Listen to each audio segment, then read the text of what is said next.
जय सेवा संगवारी हो. तर कसं आहात तुम्ही? ठीक आहे, मजेत. तर एकदा काय होतं की एक फळ विकणारा व्यक्ती खेड्याच्या दिशेने फळ विकायला निघतो. मागे त्याचं टोपलं बांधलेलं असतं सायकलवरती आणि ते भरगच्च वरतीपर्यंत भरलेलं असतं आणि तो निघतो खेड्याच्या दिशेनं. तर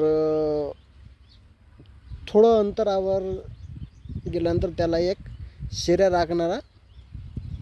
राखणारा मुलगा दिसतो. त्याला विचारतो तो, भाऊ समोर खेडेगाव किती लांब आहे, म्हणजे मला जायला किती वेळ लागू शकतो?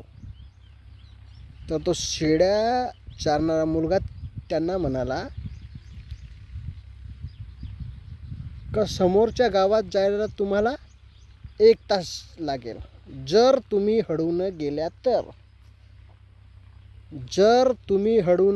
तर तुम्हाला 1 तास लागेल, आणि जर का तुम्ही जोरात गेल्या तर तुम्हाला 2 तास लागतील. तो माणूस त्या मुलाला 2 शिव्या घालून पुढे गेला. तोच तो 2-4 तासानं घामानं डबडबलेला परत आला. त्या मुलाला म्हणाला शेळ्या राखणाऱ्या का, भाऊ जर मी तुझं ऐकलं असतं तर कदाचित मी लवकर पोहोचले असते, पण मी तुझ्या बोलण्याकडे लक्ष दिलं नाही अन मला जायला उशीर झाला. बोध हे आहे का समोरचा व्यक्ती जर तुम्हाला काही सांगत आहे तर त्याचं ऐका, विचार करा आणि नंतर आपली प्रतिक्रिया व्यक्त करा. तुम्हाला जर कुणी सांगायला गेलं तर मेरे को पता आहे, मला माहीत आहे, कळतं सगळं, असं असतं आपली प्रतिक्रिया. पण समोरचा व्यक्ती आपल्याला आपलं अनुभव शेअर करत असतो.